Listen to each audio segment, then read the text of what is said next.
Alright,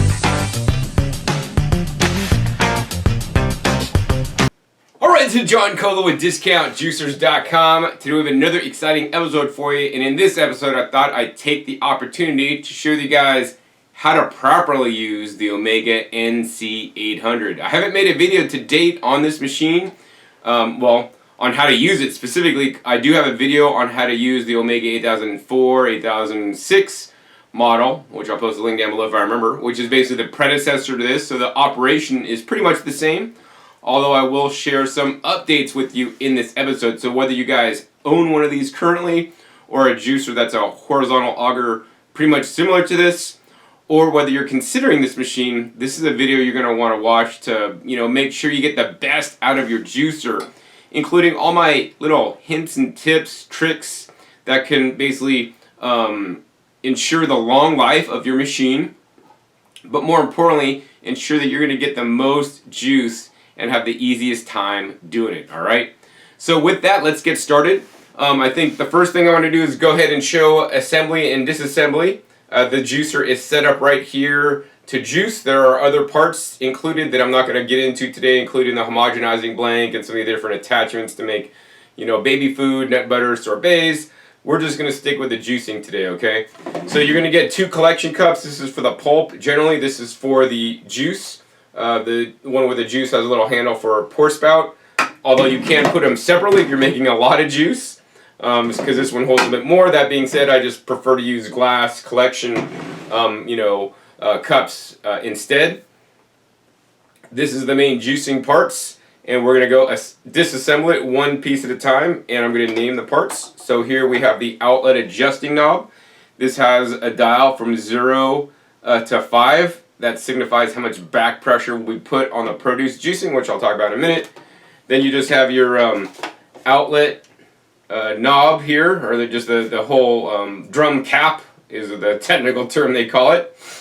And that just basically holds all the juicing parts in place. This is the juicing screen.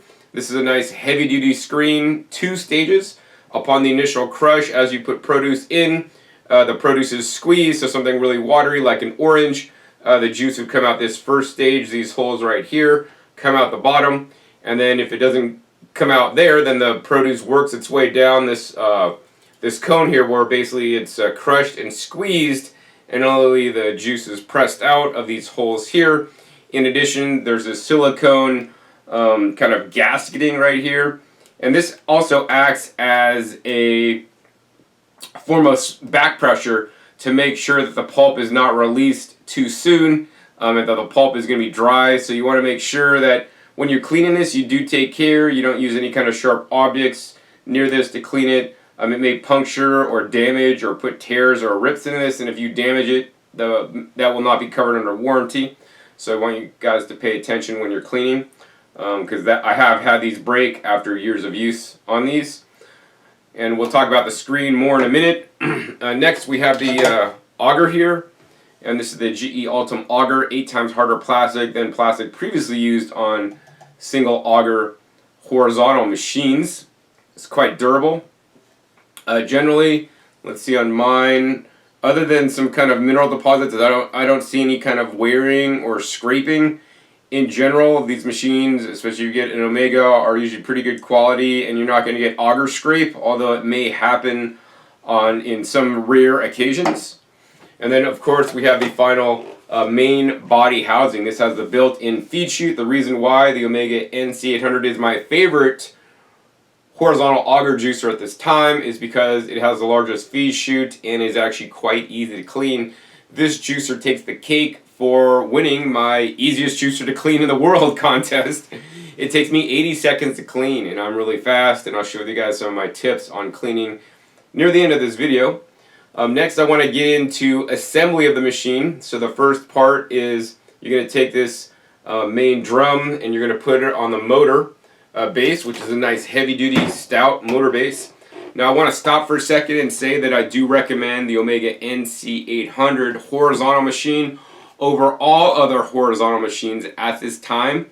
That's due to the fact that this is a tried and proven model that's high quality, that's made in South Korea with a full 15-year warranty. And I do have a video comparing the NC800 to the NC900, which looks identical to this, which actually is in all ways identical except for the plastic housing. It's chrome-plated plastic instead of the silver color. So if you need to have it look upscale, then you're going to pay more money for it. Otherwise, you're going to get the same functionality in the NC800. And if I remember, I'll put a link down below to that video. So the other thing I want you to remember is here there's basically a collar, and it has open on one side and closed. You guys can see how free action moving mine is moving. And now if you get juice stuck in here or you're not cleaning it well, this may get a little bit tight and be really hard to move, and that's because you know, you had a juice leakage and you didn't clean it up properly. So it should pretty free flowing there. We're just going to go ahead and put this face up and have this to open, drop it in there, and then slide this to close. It locks into place. Next, we're going to go ahead and take the auger. Now, I do want you to be aware of this. When you put the auger all the way in, the auger doesn't seat all the way back. You would think that the auger would seat all the way back, but there's a good, I don't know, maybe this much gap, which is the cleaning brush, between the back of the auger and where it goes in, and it's even almost kind of popping out a little bit. So this is like totally normal. Don't be alarmed if this happens to you. It's completely normal. Next, we got to take the juicing screen. The juicing screen always is facing down. That's just going to slide in until it fully seats back. Then you're going to take the drum cap here and slide that on to close. And finally, the outlet adjusting knob gets put on. There's a little arrow at the top. We're going to align it to 0. It goes in, and then we could align it to 1, 2, 3, 4, or 5.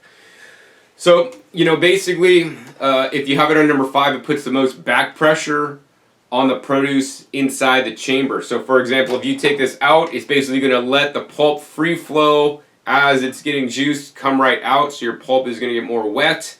You know, this may be a good thing if you're juicing something like fruits that may have a tendency to back up or clog, like if you're juicing straight fruits only, especially something like pineapple, which I don't necessarily recommend buying this machine for juicing pineapple.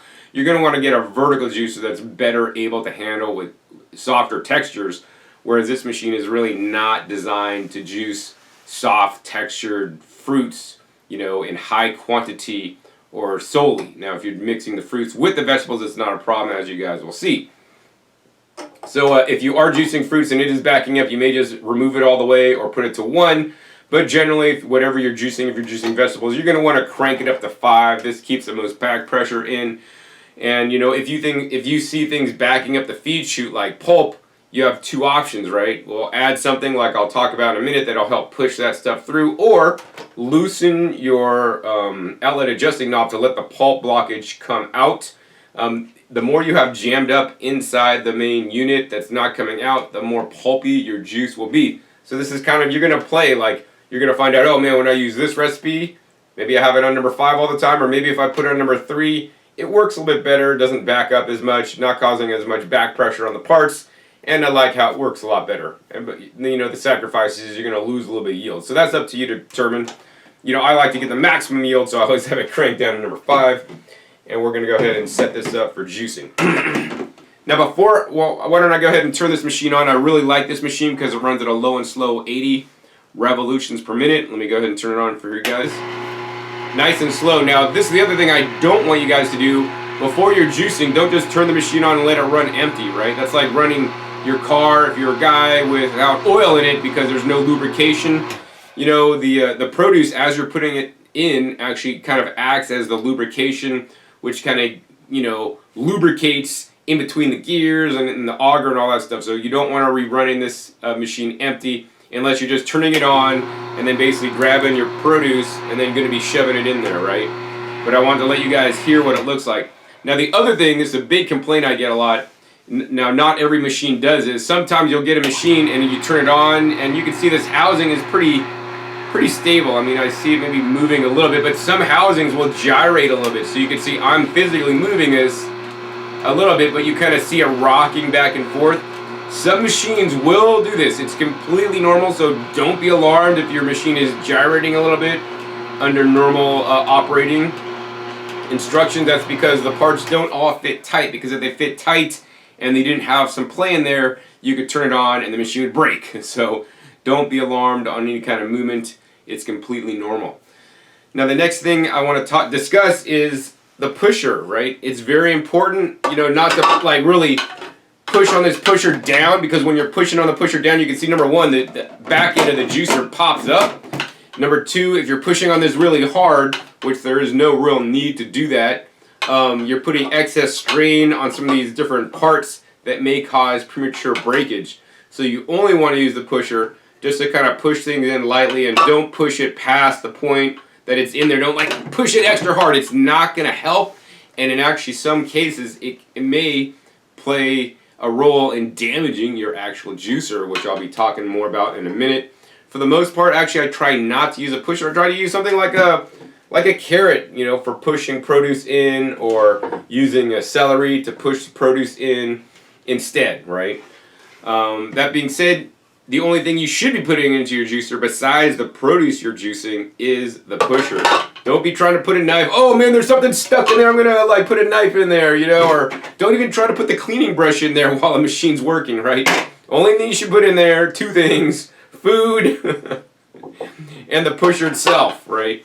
I have had ex-girlfriends, and they're not exes because they put in knives or forks and they basically broke my juicer. And if you put something other than the produce in or the pusher and it breaks, that's not covered under warranty, right? Now, if you juice and you're juicing and the screen breaks because of no fault of your own, then it should be covered under warranty. But the other thing I'm going to tell you guys right now is that if you guys juice too quickly in this slow juicer, you can cause excess stress on the parts, which will cause them to break prematurely, right? I use my juicers very gently, you know. I don't want you guys to be in a rush. If you guys want a fast juicer, be done quick, get a Breville high-speed machine that oxidizes the heck out of some of the phytonutrients so that you may not even get the benefits out of the juice. You know, that was actually proven in a recent scientific study on high-speed versus slow-speed juicers that tend to chew up and extract more nutrition from things like seeds and peels.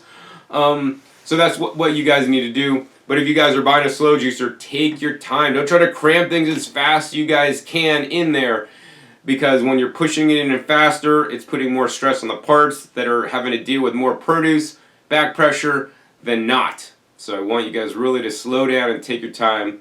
Now, the other thing when juicing in the Omega NC800, or actually any juicer for that matter, is I always recommend rotate your produce that you're juicing. So for example, today I'll be juicing celery, carrots, apples, and collard greens, right?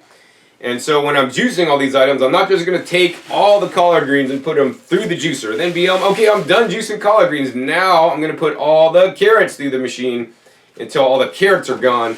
And then I'm going to put all the apples through the machine until they're gone. And then I'm going to put all the celery, right? That is a recipe for failure because different items juice at different rates in this machine. You know, I will categorize the fruits and vegetables into a few different things. Number one, you got your soft fruits and vegetables, so things like apples and cucumbers. Things like tomatoes I would also consider soft. To some extent, even bell peppers are kind of softer because they're kind of more watery like a fruit would be. And actually those vegetables that I named are actually fruits because botanically they actually have seeds. Then you have something like leafy green texture, right? Which are basically like wheatgrass and sprouts and microgreens and greens, right? These have a different texture. And then we have basically root vegetables, which have a different texture, nice and hard. They snap, you know, when you do that. And then we have something like celery, which is a stalk. And I would kind of classify celery between like kind of like a carrot and a leafy green kind of. It could kind of help to be used as a more root vegetable or a pusher item. So I want you guys to think about when you're juicing, you're going to have pusher items and soft items and items in between. So for example, hard items or pusher items would be something like carrots and celery. Something that's in between would be something like the leafy greens, and something like a soft item would be the apples or the cucumber. So the goal is you want to rotate through these different items. So you're going to put in a soft item, such as a piece of lemon or a piece of apple first. Then you're going to put a medium item, you know, such as leafy greens. And then to follow that up, you're going to then put a pusher item. Since I have two pusher items, we're going to go ahead and put the celery in first, and then follow that by the carrot. You know, so if you follow this rotation where you put a soft item, a medium, and then a harder and the hardest item, and then a piece of each item, and then basically rotate. I'm going to put a piece of apple, a piece of greens, some celery, and then a carrot, and just repeat that process until I run out of produce. It's going to work a lot better. Plus, you're not going to want to jam things down as fast as you can get it in the chute. You're going to want to let the juicer run and take its time juicing so that you don't put excess pressure on the parts that could cause breakage. If you are one of those people that break your screen every 2 months, right, you may want to, you know, kind of reflect on how you're using the machine. Are you cramming stuff in as fast as you can? Right after you put that last thing, you're putting the next thing in, you're really pushing it down. Or are you taking your time like John likes to do, right? Because I like to take care of my appliances, and I don't want things to break too prematurely, and I don't want to have excess stress on the parts that could cause damage, okay? So I guess with that, let's go ahead and get into juicing. We're going to turn this on, and once again, we got to cut up the apples here into little pieces so that they'll fit in the feed chute. You know, with this machine, you can juice the stems and all. That being said, and I don't have a problem juicing the seeds myself, but generally I like to remove the stems. They may cause some jams or blockages in the machine. So we're just going to go ahead and take the core there, drop it in. Now this machine will kind of auto feed some items, and I'll show you that guys a tip for that in a minute. But you can see we put the apple in. Now we're just going to basically roll up our leafy green. Maybe we could just fold this over on itself and then roll it up like a little cigar there. Oh yeah, it disappeared, and now we're just going to go ahead and drop that in there. Except it's relatively easy, and as you guys see, I'm not using the pusher. We got a piece of celery that's going to help push in that collard green. Push that in. And it's just chunking off little pieces at a time. That's alright. Then we're going to go ahead and use our carrot as the pusher to help push that in. And let it chunk off a couple pieces of carrot. And this is where it really starts to work. You know, I'm kind of chunking it off, and I'm not really using a lot of pressure to push stuff in. Next, we're going to go ahead and take a piece of apple, drop that in there, and now we're just going to go ahead and repeat the whole process. You know, we got the apple, greens, then we got the celery, and then the carrot, you know. And so I don't think I really need to, you know, get into this any further. It's super simple, super easy. What I'm going to do is we're going to go ahead and juice all this stuff, and we're going to come back at you when I'm about done.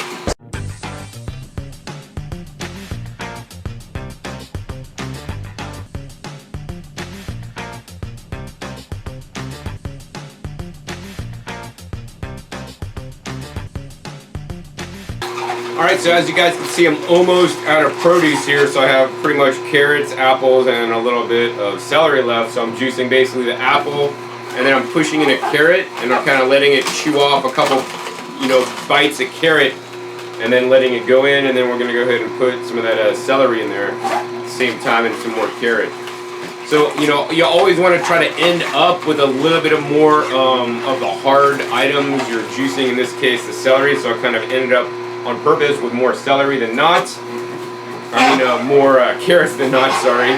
Here's the last piece of celery going in, because we always want to have that carrot, you know, going in at the end to help push all that softer material through the machine there. Now another tip I want to give you guys is, you know, I didn't really have to push the produce in and push hard, although I did have to kind of push it in the feed chute.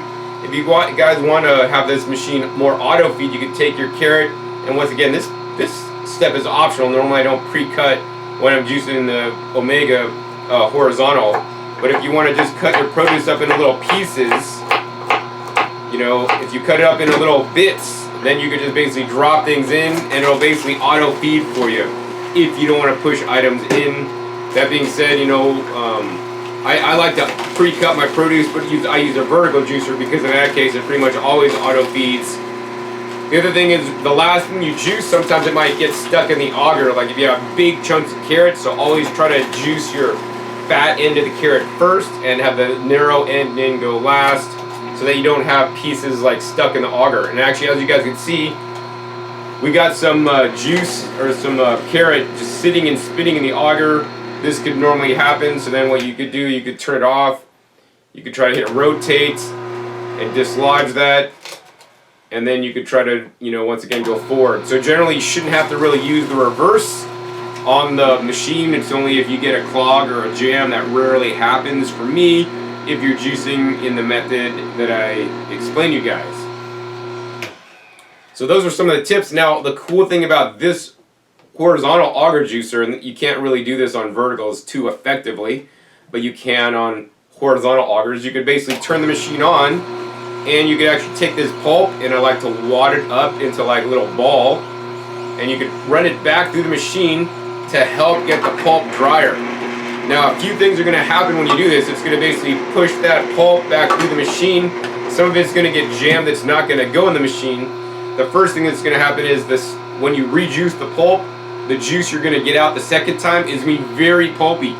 So if you don't want extra pulpy juice, or you don't have a sieve to strain it out, don't do this step, because basically when you're shoving pulp through there, a lot of that pulp will actually go through the first stage screen and actually come out into your juice, right? The other thing is you're going to get pulp stuck right here, and so the way to deal with that is to not use a brush or anything else other than the pusher. The pusher doesn't go down deep enough to kind of push that in, but what I would recommend is using a whole brand new carrot or some celery to help rejuice your pulp, to get it to push through there, and juice some virgin produce with your pulp at the same time. That'll help extract the juice more effectively from the pulp if you put in, like, say, a virgin carrot at the same time, if you so choose to do so. Alright, as you guys can see, that really went without a hitch. This machine works really well. Now I will let you guys know that if you guys are coming from a high-speed centrifugal ejection style machine to a low-speed horizontal machine, this machine is very effective at juicing things like wheatgrass and leafy greens. And if you're going to juice mostly wheatgrass or leafy greens, this is the actual machine I would recommend to you guys, right? And this machine will do significantly better than a Breville or a high-speed machine with the leafy greens as well as the wheatgrass. But on the carrots, right, you're going to notice this machine does not get as high of a yield on the carrots as a high-speed machine, but this makes a higher quality juice that, in my opinion, tastes better for sure, because it's running at a low and slow speed that's not introducing all the excess oxidative damage, plus it's really grinding up and extracting some of the juice. On fruits, this machine has a propensity to make a pulpier fruit juice, especially if you're juicing soft, old, mealy apples. You always should select your produce hard and firm, especially apples and or fruits. If you're juicing them, don't get soft ones. That can be a problem at certain times of the year when, say, apples are usually harvested in the fall time, and then if you're buying them in the spring or even the summer, and they're not harvested yet for that season, they're basically from cold storage, sitting in an auction, deep-prived environment, and they're in cold storage, and they're basically getting soft over the last 6 months or 3 months they've been in storage. They're not going to juice as well either. Now, if you guys notice that your yields are declining in your Omega NC800 from when you got it brand new, please check your produce, right? The produce quality. Like if you get old, dried out carrots, it's not going to yield as much. If you get, apples that are more mealy apples are going to put more pulp in your juice instead of actually juicing. And the other thing I want you guys to check and make sure when you're done juicing, every time after you juice, is to clean your juicer properly. That's very important. Right when you're done, before you even drink your juice, right? Oh, and here's another tip. I like to tip this machine forwards a little bit and backwards a little bit, and you guys can see some of that juice come out there. So I'm not wasting it. Then I'll basically put this pulp catch, underneath, and then, take my fresh juice out.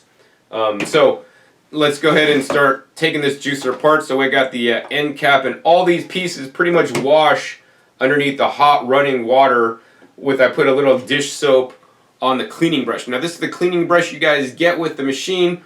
I would actually recommend buying an additional cleaning brush, and actually the one I use is actually just a cheapo dish brush from IKEA of all places. This has actually cost me 50 cents. And I could pretty much get into some of the major nooks and crannies of the parts with this brush, because there's a lot more surface area in the brush. It also helps me save time than scrubbing this down, a little bit at a time, whereas I could use this whole big brush. Likewise, some of these parts here, you just want to clean out right after you're done, and use soap and water. You might just think, I just use water. Use soap and water. Soap and water will help get some of the carotenoid stains, some of the ginger stains, some of the stains off your juicer, some of the mineral deposits, you know, light mineral deposits. If you get it right when you're done, if you just brush it off without using soap, dish soap, then you're going to have a propensity to, you know, have buildup and staining on your machine. The most important part this happens to is your juicing screen right here, right? See all that pulp that's like basically clogged in to the juicing screen, right? Well, they have this little screwdriver and a brush that you could use to scrape this, you know, the holes, which I basically kind of, so you can see I'm rotating and scraping the holes, like, you know, top to bottom, back and forth, and I'm moving my way around to kind of dislodge the pulp. Then underneath the hot running water, underneath my sink, I'll basically scrub this back and forth on the top. And then also what I'll do is I'll take my fingers here, and then I'll like get all the pulp out of that's inside the auger here. And then what I'll do is I'll take this brush, once again under hot running water, to dislodge all the pulp, and I'll put it on the inside, and I'll basically rotate the brush back and around to basically brush out all the holes. This is very imperative that you do this each and every time, and you basically clear every hole of all the pulp, because if you don't do good at cleaning, you're going to get buildup, you're going to get pulp stuck in those holes, and if pulp gets stuck in those holes, that's a major reason why your yield will go down, because the juice cannot come out the holes anymore, right? And that's why I like this brush also. I could literally stick this whole brush in here. It fits pretty good, and I could just literally crank this around here, and it does a lot more cleaning damage to the screen. Likewise, I could use this to brush this off, and make sure you guys get a brush with stiff bristles, right? Can't be soft, right? These have pretty stiff bristles on here. And if you get ones with soft bristles, it's not going to do the cleaning job that something with hard bristles would. So, I mean, you can see literally, I mean, I'm cleaning this in dry air. I'm not even running it under water. And look at that, man. I got that pretty much clean because my superior cleaning brush, all right? And then finally, we could go ahead and pull this auger out. And I just basically take this auger and all my pulp, you could, you know, dehydrate it and then turn it into powder and have vegetable fiber pulp. You could feed this stuff to your dog, which is a really good idea to mix it in with his dog food. I actually just give my dog fresh juice and fresh vegetables, you know, because that's what I normally eat anyways, along with his raw dog food.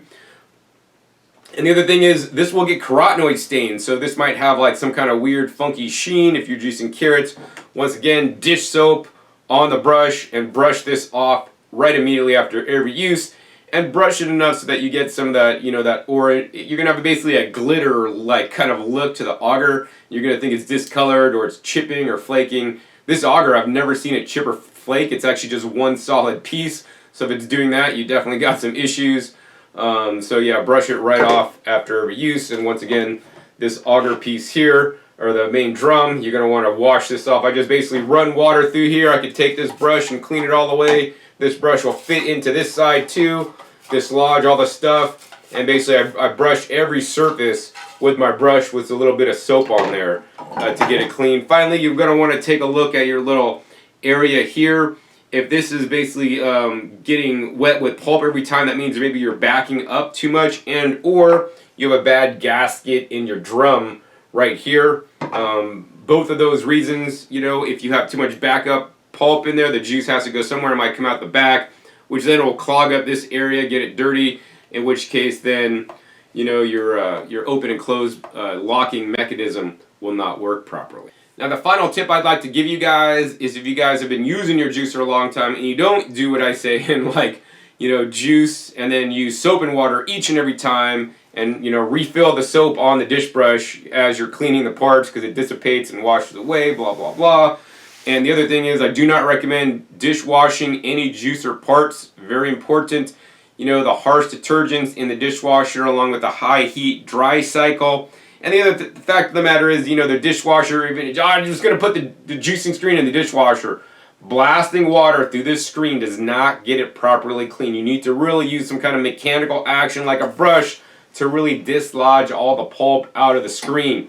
Anyways, putting your juicer parts in the dishwasher can break down some of these silicone gasketing significantly faster and make them hard and then not be functional. In addition, it may weaken the plastic parts also. And so I don't recommend doing it. I recommend, this juicer is easy enough to clean with the standard brush that comes with it, or if you want to save time, get like, one of my brushes that I like to use. And even despite this, if you have hard water where you live and you get mineral stains on your, sinks and your toilets and all these things, you will get mineral stains because they're in your water on your juicing parts. So to remove that, what you guys are going to want to do is you're going to take some Cascade dishwasher detergent, which is the same stuff you would use in the dishwasher, and you're going to take a hot tub of water with some Cascade dish detergent and basically put it in there and then soak your parts in there overnight.